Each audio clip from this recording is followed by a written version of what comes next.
Hello there everyone, this should be my first video of my new style of content. They will be covering Moonlord. Moonlord could have been interesting, but unfortunately is one of the worst designed bosses in the entire game. Only Queen Slime top. But before we can go into why Moonlord is a terrible final boss, we must first go into who Moonlord actually is. After all, you can't criticize something if you don't give background context. Don't tell Sunny V2 this. Moonlord was introduced in 1.3.0.1 update as the final boss of Terraria. Moonlord's design is supposed to represent Cthulhu in really many aspects. Personally, I really love Moonlord's design as boss. Turning two things that are recognizable and blending them together. A generally good looking boss, at least in graphical design.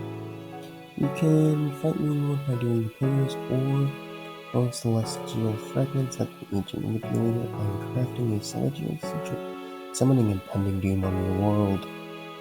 I'm starting to think that Terrarian is not a good person. Moonlord also has a shit ton of health. His head has 45,000 in classic, 67,500 on expert, 82,062 on master. His hands have 25,000 on classic, 37,500 on expert, and 47,812 on master. His core has 50,000 on classic, 75,000 on expert, and 95,625 on mastermind. That's nearly a total of 300,000 health on mastermind. Holy shit. Also, Moonlord has his own music track just called Moonlord. Now, what is Moonlord? Like all other Terraria bosses, Moonlord has a few bullets you can throw at the player. His first attack is called Phantasmal Health that deals 60, 120 to 180 damage, difficulty. He's just kinda good spam everywhere, wherever Moonlord likes him to be. His second attack is called Phantasmal Eye, which deals the same amount of damage as Phantasmal Bolt. I never knew that these were actually separate attacks until researching this video. His third attack is known as Phantasmal Spears, which deals 80, 160, 240 damage depending on difficulty. These only come from the hands and the true eyes, to my knowledge, and don't use them that pattern through their attacks. Definitely not foreshadowing what I have issues with this boss. His head also has a death ray, which deals 150, 300 to 450 damage depending on difficulty. Pretty sure these fail after his up higher head is open for a certain amount of time. Moonlord also has a healing mechanic. These are clots that have 1000 HP, go out every 20 seconds when the Moonbite debuff is active, and heal Moonlord by about 1000 health. When his top eye is destroyed, it only takes 5 seconds. As a side note, he will only heal if he attaches to you with his tongue. You can also despawn them by using the magic mirror, as far as my knowledge is concerned. Once his eye socket is killed, a true eye will spawn, dealing a bit more damage with its attacks and being a bit more aggressive. It also has a mini Moonlord laser thingy. Moonlord has received little changes in the past 9 years. In 1.3.0.2, it is now properly displayed that Moonlord has been defeated instead of Moonlord's core. In 1.0.3.4, Moonlord now teleports away the player once you're too far away. In 1.3.0.5, the Celestial Sigil is added. I can't imagine having to fight the pillars after every fucking attempt. That's seriously more evil than Get Fixed Boy. In 1.3.0.6, he now uses his own immunity timer. In 1.0.4.1, he no longer drops Celebration. His death ray penetrates blocks. New items were added to his drop table, along with now dropping coins and expert. In 1.4.4, he received a ton of nerfs that you can see on screen. In the 1.4.5 update, he will receive a texture update as Moonlord finally washed those tentacles. It only took him 9 years to find a cosmic sour. We need answers, Relogic. Now that we've explained who, what, and what has changed about Moonlord over time, we can now go into the reason why he sucks. The issue I have with Moonlord is the pre-climax. You gather all this gear to fight Golem only to realize he's one of the most mild bosses in difficulty. Granted, older Golem sucked, but I personally think Plantera and Golem should be swapped in progression, as Golem with that gear makes it much more in line with the max boss difficulty, allowing for less of a difficulty spike. Then there's the Cultist. This man had so much potential to be an actual good fight, but he's easily countered by almost everything. However, this is only the beginning of Terraria's endgame issue. The next issue I have is the pillars. You have to kill 100 enemies 4 times, technically 50 if Moonlord's dead, and for some reason on 21.4.4 it was 150 on expert mode. Clearly the devs were doing sociological torture before for the worthy. Let's go over each of the pillars individually, shall we? Stardust can be cheesed by literally just destroying Stardust cells. Vortex suffers from the same issue as Stardust, this time with alien queens, larvae, and alien hordes. Also, storm divers exist, and it is the bane of my existence. Solar's actually not that bad. Turrets and Earth, it used to be terrible, however, ever since it's nerfed, early is not that bad, and Cold Pete is not a threat. Just don't use wings and you'll be fine. Nebula, no. The fight itself has a lot of bullet spam. Most of his attacks besides his death rays are just bullet spam without any patterns. It's pretty RNG dependent on the bullets and the eyes. I'm not too sure about the spheres. They might have a pattern, but I just do not know currently. Personally, 300,000 HP is way too much without some adjustments to other aspects of the fight that we'll do later on. It's nearly the same scaling as pre-hard mode to hard mode, making every single weapon worthless. And the time you spent in Pumpkin Moon or any other post-plant or golem themed thing is meaningless. No singular weapon matters and it's pretty unfair. Why spend time fighting the Empress of Light when you could just kill the pillars in a shorter amount of time than for the average player? Literally, nearly every single one of Terraria's hard mode progression issues solved by cutting down endgame scaling. I also personally have an issue with how the True Eyes are. They just kind of do the same thing as his top eyes, except a little bit more bullets. Yes, you can sink them, however, it's hard to pull off, and only really people who've been playing for a long time will know about that.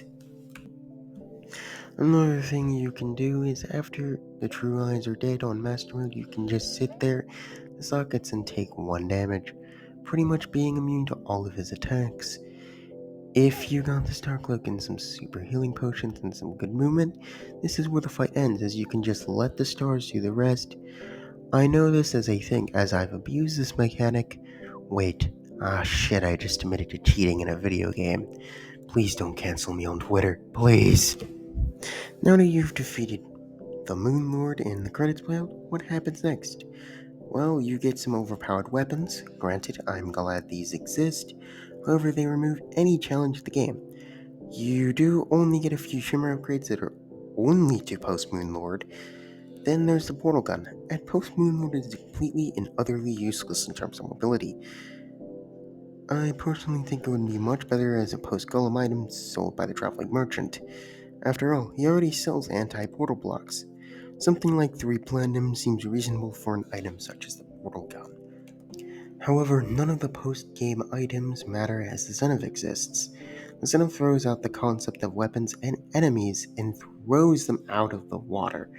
Personally, I really hate its implementation as it just leaves all classes without any way to compete, making the Zenith for all classes and requiring 4 times the amount to craft.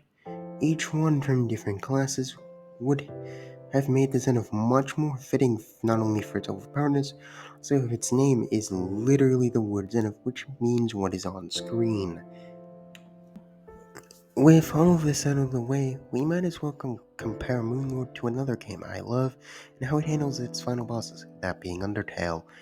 First being Omega Flowey. While yes, this boss can be a little spammy at times, it generally follows a rhythmic pattern, plus the lead up to the boss is very good.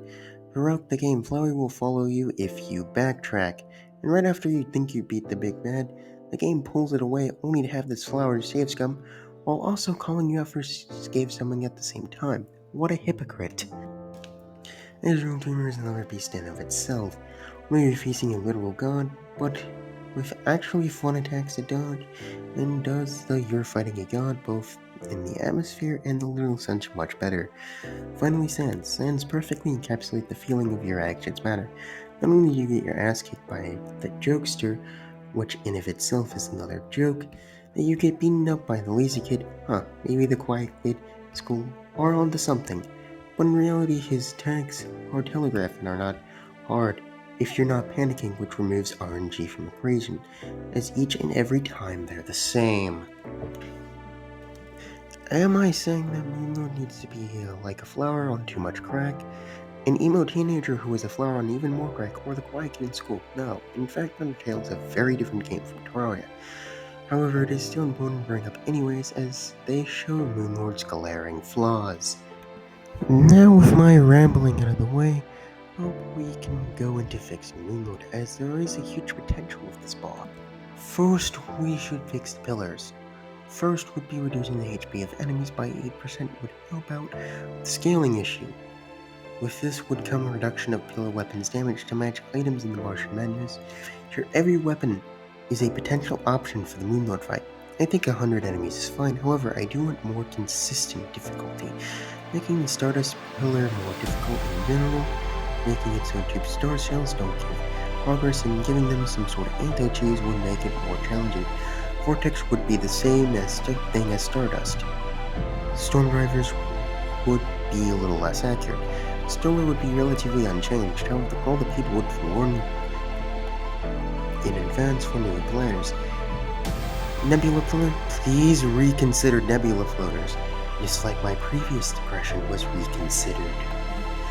Now that the pillars have been settled, we might as well go into the actual Moonlord part. But I'm going to suggest the fight's HP would remain the same. Making the fight more clear and concise when you die would be a starter. Second, remove the healing mechanic. Finally, I think each attack should represent one of the bosses in its own unique way, going in a certain order, basically a much tamer version of Mutant Fight. The Death Ray can stay, considering that's Moonlord's main attack, and taking away it feels wrong.